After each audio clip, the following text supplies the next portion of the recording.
इस तरीके मैंने कहता मम्मा तू आटा गुन, मैं क्या आटा गुजर पे इन्हें क्या चल तू गैस बाल। ये उस तरह रोंदा ही जाके ना गैस नो इन्हें जिवें बटन फेरिया मैनू कहता चल तीली उत्ते सिट, मैं तीली उत्ते सिटी गैस बाल गया।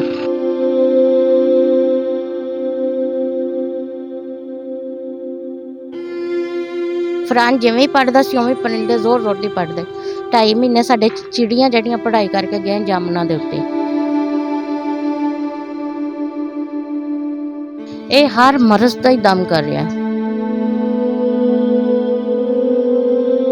तो इंशाल्लाह उनका सीने का कैंसर था जो वो ख़त्म हो गया।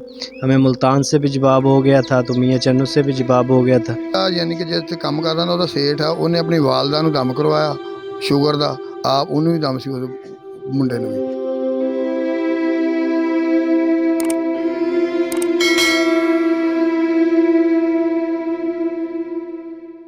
अस्सलामुअलैकुम, औसाफ डिजिटल के साथ मैं हूं ज़ीशान मलिक। नाज़रीन कराम, किसी शायर ने कहा था कि आँख जो कुछ देखती है लब पे आ सकता नहीं, महवे हैरत हूँ कि दुनिया क्या से क्या हो जाएगी। इस वक्त मैं मौजूद हूँ जनूबी पंजाब के इलाके मियाँ चन्नू में, और मेरे साथ मोहम्मद फरहान नामी ये बच्चा मौजूद है। आप ये जानकर हैरान रह जाएंगे कि ये बच्चा इतनी सी उम्र में बड़े बड़े पीर फ़कीर भी जो है इसके पास आने पे मजबूर हो गए हैं।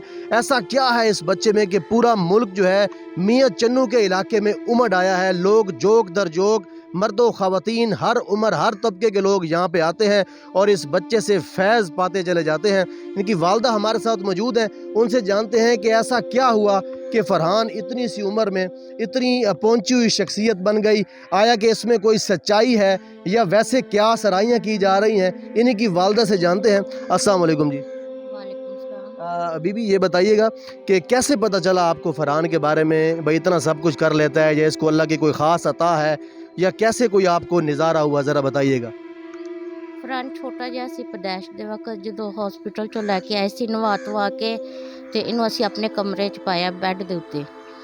ਇਹਨੇ ਦੀਵਾਰ ਦੀ ਚਮਕਾਰ ਇਹਨਾਂ ਦੇ ਚਿਹਰੇ ਤੇ ਪੈਂਦੀ ਹੁੰਦੀ ਸੀ, ਕਦੀ ਬਲਦੀ ਸੀ ਕਦੀ ਬੁਝਦੀ ਸੀ। ਮੈਂ ਪੈਂਦਾ ਵਾਲੀ ਸਾਈਡ ਤੇ ਬੈਠ ਕੇ ਤੇ ਇਹਨਾਂ ਦੇ ਨਾ ਅੱਲਾਹੁ ਸੁਬਹਾਨ ਅੱਲਾ ਜ਼ਿਕਰ ਕਰੀ ਜਾਣਾ। ਮੈਂ ਆਪਣੇ ਮੀਆਂ ਨੂੰ ਕਿਹਾ ਵੀ ਇਹ ਕੀ ਵਜ੍ਹਾ, ਤੇ ਉਹਨਾਂ ਨੇ ਕਿਹਾ ਨਹੀਂ ਵੈਸੇ ਹੀ ਹੈ। ਜਿਵੇਂ ਜਿਵੇਂ ਵੱਡਾ ਹੋਈ ਗਿਆ ਤੇ ਪਤਾ ਲੱਗੀ ਗਿਆ ਇਹਦੇ ਹੱਥ 'ਚ ਸ਼ਫਾ ਹੈ। ਕਿਤੇ ਵੀ ਦਰਦ ਹੋਣੀ ਸਿਰ 'ਚ ਜਾਂ ਬਾਜ਼ੂ 'ਚ ਕਿਤੇ ਵੀ ਹੋਣੀ, ਇਹਨੇ ਨਜ਼ਦੀਕ ਹੋਣਾ ਹੱਥ ਫੇਰਨਾ ਤੇ ਖਤਮ ਹੋ ਜਾਂਦੀ ਸੀ ਦਰਦ ਜਿਹੜੀ ਹੁੰਦੀ ਸੀ। ਅੱਛਾ, ਸਾਨੂੰ ਇਹ ਪਤਾ ਚੱਲਿਆ ਬਈ ਜਿਸ ਤੋਂ ਅਸੀਂ ਮਤਲਬ ਜਿਹੜੀ ਖਬਰ ਸਾਨੂੰ ਮਿਲੀ ਹੈ ਕਿ ਇਸ ਬੱਚੇ ਨੇ ਗੈਸ ਵਾਲਾ ਇੱਕ ਚੁੱਲ੍ਹਾ ਸੀ ਸਿਲੰਡਰ, ਉਸ ਨੂੰ ਮਤਲਬ ਇੱਕ ਫੂਕ ਮਾਰੀ ਆ ਔਰ ਬਗੈਰ ਗੈਸ ਤੋਂ ਜਲਦਾ ਰਿਹਾ। ਉਹਦੇ ਵਿੱਚ ਕਿੰਨੀ ਸੱਚਾਈ ਹੈ, ਉਹ ਕਿਸ ਤਰ੍ਹਾਂ ਵਾਕਿਆ ਹੋਇਆ? ਵਾਕਿਆ ਹੋਇਆ 6-7 ਹਜ਼ਾਰ ਅਸੀਂ ਬਿਜਲੀ ਦਾ ਬਿੱਲ ਭਰਿਆ ਸੀ। ਹੱਥ ਬਹੁਤ ਤੰਗ ਸੀ, ਘਰ ਦੇ ਹਾਲਾਤ ਬਹੁਤ ਸੀ, ਪਰੇਸ਼ਾਨੀ ਦੇ ਵਿੱਚ ਸੀ। ਇਹਨਾਂ ਦੇ ਪਾਪਾ ਚਲੇ ਗਏ ਸੀ ਦੁੱਧ ਲੈ ਕੇ, ਉਹ ਦੁੱਧ ਦਾ ਕੰਮ ਕਰਦੇ ਸੀ। ਬੇਟਾ ਸੀ ਮੇਰਾ ਇੱਕ 6 ਸਾਲ 7 ਸਾਲ ਦਾ, ਉਹ ਵੀ ਖਾਣਾ ਖਾ ਕੇ ਸਕੂਲ ਚਲਾ ਗਿਆ ਸੀ। ਇੱਕ ਬੇਟੀ ਸੀ, ਉਹ ਵੀ ਖਾਣਾ ਖਾ ਕੇ ਚਲੇ ਗਈ। ਇਹਨੂੰ ਅੱਗੇ ਦੁੱਧ ਦੇਈਦਾ ਸੀ, ਕਹਿੰਦਾ ਮੈਂ ਦੁੱਧ ਨਹੀਂ ਪੀਣਾ, ਮੈਂ ਵੀ ਰੋਟੀ ਖਾਣੀ ਹੈ। ਅਸੀਂ ਆਖਿਆ ਵੀ ਗੈਸ ਕੋਈ ਨਹੀਂ ਹੈ। ਇਹਨਾਂ ਦੇ ਮੈਂ ਪਾਪਾ ਨੂੰ ਕਿਹਾ ਵੀ ਗੈਸ ਨਹੀਂ ਹੈ, ਗੈਸ ਭਰਾ ਦਿਓ। ਉਹਨਾਂ ਨੇ ਕਿਹਾ ਵੀ ਚਲੋ ਕੋਈ ਨਹੀਂ ਮਸਲਾ, ਕੱਲ੍ਹ ਨੂੰ ਗੈਸ ਭਰਾ ਲਾਂਗੇ, ਇਹਨੂੰ ਦੁੱਧ ਦਾ ਫਿਟਰ ਦੇ ਦੇ ਤੇ ਚੁੱਪ ਕਰਕੇ ਸੌਂ ਜਾਏਗਾ। ਮੇਰੇ ਪਿੱਛੇ ਪਿੱਛੇ ਫਿਰਦਾ ਰਿਹਾ। ਮੈਂ ਕੰਮ ਕਰਦੀ ਸੀ, ਇਕੱਲੀ ਘਰ ਦੇ ਵਿੱਚ ਸੀ। ਮੈਂ ਗੁੱਸੇ ਚੜ ਕੇ 2 ਚੰਡਾਂ ਵੀ ਲਾਈਆਂ, ਮੇਰੇ ਕੋਲ ਮਜਬੂਰ ਸੀ। ਇਹ ਮੇਰੇ ਮਗਰ ਮਗਰ ਹੀ ਫਿਰਦਾ ਰਿਹਾ, ਕਹਿੰਦਾ ਨਹੀਂ ਮਾਮਾ ਮੈਂ ਖਾਣਾ ਹੀ ਖਾਣਾ। ਇਸ ਤਰੀਕੇ ਮੈਨੂੰ ਕਹਿੰਦਾ ਮਮਾ ਤੂੰ ਆਟਾ ਗੁੰਨ, ਮੈਂ ਕਿਹਾ ਆਟਾ ਗੁੱਜਰ ਪਿਆ, ਇਹਨੇ ਕਿਹਾ ਚੱਲ ਤੂੰ ਗੈਸ ਬਾਲ। ਇਹ ਉਸੇ ਤਰ੍ਹਾਂ ਰੋਂਦਾ ਹੀ ਜਾ ਕੇ ਨਾ ਗੈਸ ਨੂੰ ਇਹਨੇ ਜਿਵੇਂ ਬਟਨ ਫੇਰਿਆ ਮੈਨੂੰ ਕਹਿੰਦਾ ਚੱਲ ਤੀਲੀ ਉੱਤੇ ਸਿੱਟ, ਮੈਂ ਤੀਲੀ ਉੱਤੇ ਸਿੱਟੀ ਗੈਸ ਬਲ ਗਿਆ। ਸਾਡਾ 20 ਦਿਨ ਗੈਸ ਚੱਲਦਾ ਰਿਹਾ। ਪਰੌਠੇ ਬਣਾਏ, ਇਹਨੇ ਵੀ ਖਾਧੇ ਮੈਂ ਵੀ ਖਾਧੇ। ਯਾਨੀ ਉਹ ਤੁਹਾਡੇ ਘਰ ਦਾ ਹੀ ਸੀ? ਹਾਂਜੀ ਘਰ ਦਾ ਹੀ ਸੀ। ਤੇ ਹੁਣ ਇਹਦੀ ਉਮਰ ਕਿੰਨੀ ਹੈ ਫਰਹਾਨ ਦੀ? ਇਹ 5.5 ਸਾਲ। 5.5 ਸਾਲ। ਸਕੂਲ ਜਾਂਦਾ ਹੈ?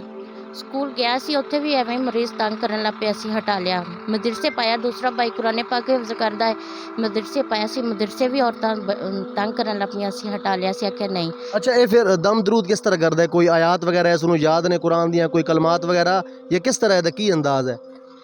ਐਤ ਵਗੈਰਾ ਨਹੀਂ ਯਾਦ ਹੈ, ਅਲਿਫ ਬੇ ਜੇ ਤੱਕ ਯਾਦ ਹੈ। ਪਹਿਲਾ ਕਲਮਾ ਹੁੰਦਾ ਹੈ, ਦੂਸਰਾ ਅੱਲਾਹੁ ਸੁਬਹਾਨ ਅੱਲਾ। ਜਦੋਂ ਇਹ ਛੋਟੀ ਜਿਹੀ ਉਮਰ ਦੇ ਵਿੱਚ ਸੀ ਨਾ, ਹਾਲਾਤ ਬਹੁਤ ਤੰਗ ਸੀ। ਇੱਥੇ ਦਰਖਤਾਂ ਥੱਲੇ ਪਾਇਆ ਹੁੰਦਾ ਸੀ ਨਾ, ਮੈਂ ਕਹਿੰਦੀ ਹੁੰਦੀ ਸੀ ਅੱਲਾਹੁ ਸੁਬਹਾਨ ਅੱਲਾ ਪੜ੍ਹ। ਜਿੰਨੇ ਪਰਿੰਦੇ ਚਰਿੰਦ ਹੁੰਦੇ ਸਭ ਇਹਦੇ ਅਲਵੇ ਕੇ ਜ਼ੋਰ ਜ਼ੋਰ ਦੇ ਸ਼ੋਰ ਪਾਉਂਦੇ ਸੀ। ਇਹ ਵੀ ਜ਼ੋਰ ਜ਼ੋਰ ਦੀ ਪੜ੍ਹਨ ਲੱਗ ਪੈਂਦਾ। ਫਰਹਾਨ ਜਿਵੇਂ ਹੀ ਪੜ੍ਹਦਾ ਸੀ ਉਵੇਂ ਪਰਿੰਦੇ ਜ਼ੋਰ ਜ਼ੋਰ ਦੀ ਪੜ੍ਹਦੇ। 2.5 ਮਹੀਨੇ ਸਾਡੇ ਚਿੜੀਆਂ ਜਿਹੜੀਆਂ ਪੜ੍ਹਾਈ ਕਰਕੇ ਗਏ ਜਾਮਨਾ ਦੇ ਉੱਤੇ। ਅੱਲਾਹੁ ਸੁਬਹਾਨ ਅੱਲਾ। ਸੁਬਹ ਸ਼ਾਮ ਅਸੀਂ ਤਸਬੀਹ ਜਿਹੜੀ ਇਹਨਾਂ ਨੂੰ ਸਾਰਿਆਂ ਨੂੰ ਦੱਸੀ ਦੀ ਹੈ, ਅੱਲਾਹੁ ਸੁਬਹਾਨ ਅੱਲਾ ਦੀ। ਤੇ ਫਿਰ ਇਹ ਹੁਣ ਲੋਕਾਂ ਨੂੰ ਕਿਸ ਤਰ੍ਹਾਂ ਪਤਾ ਚੱਲਿਆ ਪੂਰੇ ਪਾਕਿਸਤਾਨ ਨੂੰ ਜਿਹੜੇ ਲੋਕ ਆ ਰਹੇ ਨੇ? ਪਹਿਲੇ ਸ਼ੁਰੂਆਤ ਹੋਈ, ਮੇਰੇ ਸਿਰ 'ਚ ਬਹੁਤ ਜ਼ਿਆਦਾ ਦਰਦ ਹੁੰਦੀ ਸੀ ਤੇ ਫੀਟਰ ਮੰਗਦਾ ਸੀ ਦੁੱਧ ਵਾਲਾ, ਮੇਰੇ ਪਿੱਛੇ ਪਿੱਛੇ ਫਿਰਦਾ ਰਿਹਾ। ਤੇ ਮੈਂ ਆਖਿਆ ਵੀ ਨਹੀਂ, ਮੈਂ ਨਾ ਕੰਮ ਕਰਦੀ ਹਾਂ, ਮੇਰੇ ਸਿਰ 'ਚ ਬਹੁਤ ਦਰਦ ਹੋਈ ਜਾਂਦੀ, ਮੇਰਾ ਕੰਮ ਬਹੁਤ ਕਰਨਾ ਲੱਗਾ। ਕਹਿੰਦਾ ਮਮਾ ਤੂੰ ਫੀਟਰ ਦੇਂਗੀ, ਮੈਂ ਤੇਰਾ ਸਿਰ ਤੇ ਹੱਥ ਫੇਰਨਾ, ਸਿਰ ਦੁਖਣੋਂ ਹਟ ਜਾਏਗਾ। ਜਿਵੇਂ ਮੇਰੇ ਨਜ਼ਦੀਕ ਆਏ ਨੇ ਸਿਰ ਤੇ ਹੱਥ ਫੇਰਿਆ, ਮੇਰਾ ਉਸ ਟਾਈਮ ਸਿਰ ਦੁਖਣੋਂ ਹਟ ਗਿਆ। ਇਹ ਹੁਣ ਕਿਹੜੀ ਕਿਹੜੀ ਮਰਜ਼ ਦਾ ਇਲਾਜ ਮਤਲਬ ਦਮ ਕਰ ਰਿਹਾ ਹੈ ਜਾਂ ਕਿਹੜੇ ਕਿਹੜੇ ਮਸਲੇ ਵੇਖ ਰਹੇ ਥੇ, ਦੱਸੋ ਜ਼ਰਾ। ਇਹ ਹਰ ਮਰਜ਼ ਦਾ ਹੀ ਦਮ ਕਰ ਰਿਹਾ ਹੈ, ਅੱਛਾ, ਕੋਈ ਵੀ ਹੋਵੇ ਲੋਕਾਂ ਨੂੰ ਸ਼ਫਾ ਮਿਲ ਰਹੀ ਹੈ? ਆ ਰਹੀ ਹੈ ਹਰ ਕਿਸੇ ਕਿਸਮ ਤੇ ਕਿੰਨੀ ਦੇਰ ਤੱਕ ਇਹ ਫਿਰ ਕਿਸ ਟਾਈਮ ਸ਼ੁਰੂ ਕਰ ਦਿਓ ਇਹ ਦਮ ਦਰੂਦ ਕਰਨ ਦਾ ਸਿਲਸਿਲਾ ਤੇ ਕਿਸ ਟਾਈਮ ਬੰਦ ਕਰ ਦਿਓ?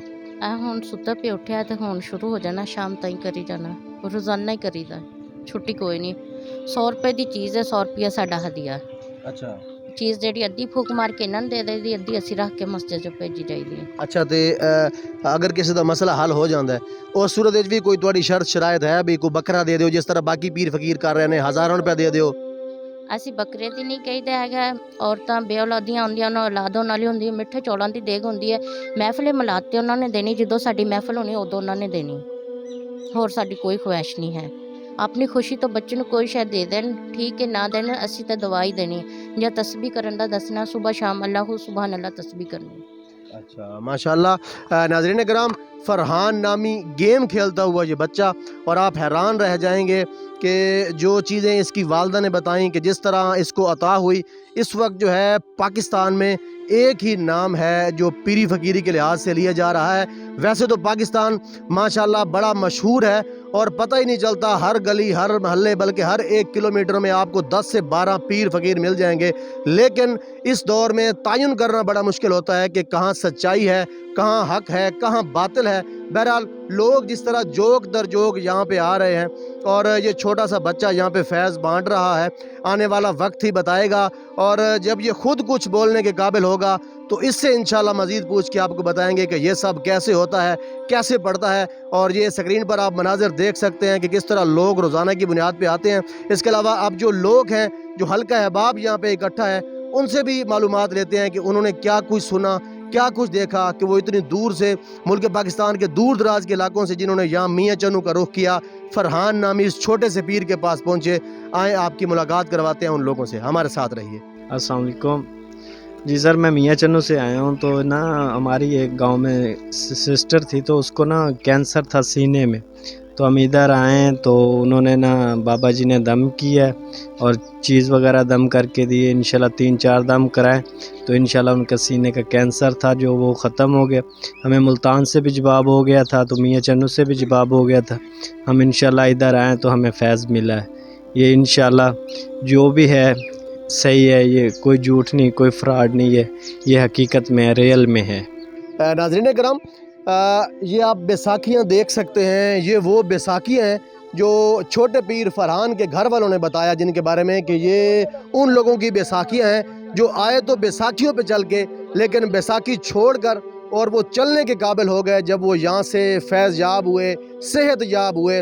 बड़ी हैरान कुन बात है, 5 साला एक छोटा सा बच्चा कि जो इतने कमालात दिखा रहा है, और आने वाले वक्त में ये क्या कुछ कर दिखाएगा ये तो अल्लाह ही बेहतर जानता है। बहरहाल ये बैसाखियाँ देखकर एक दफ़ा तो हम चौंक उठे हैं कि क्या ऐसा मुमकिन है, क्योंकि फरहान की वालदा ने बताया, उस छोटे पीर की वालदा ने बताया कि ये वो बैसाखियाँ हैं। क्योंकि अक्सर औक़ात टॉप ट्रेंड भी होता है किसी को मशहूर करने के लिए, हो सकता है इन्होंने खुद ख़रीद के रखी हो। बहरहाल उनकी वालदा का अगर कहना है तो यकीनन इस बात को तस्लीम करने में कोई आर नहीं महसूस करनी चाहिए कि ये उन लोगों की बैसाखियाँ हैं जो आए तो मजदूरी की हालत में बैसाखियों पे आए, लेकिन बैसाखी छोड़ के वो यहाँ से गए और इनके मुताबिक वो चलने के काबिल हुए।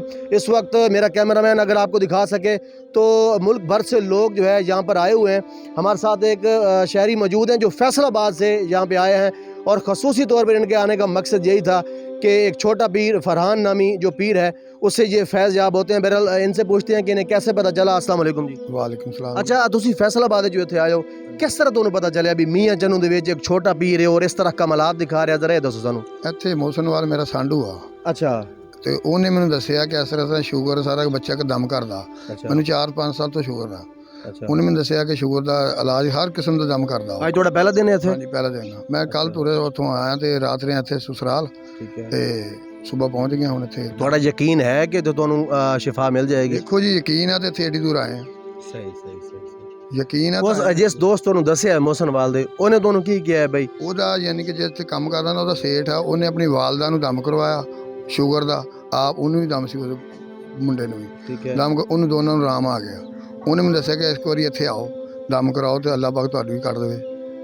ਇਸ ਵਾਸਤੇ ਅਸੀਂ ਵੀ ਕੱਲ ਆ ਗਏ ਤੇ ਅੱਜ ਦਮ कराना है।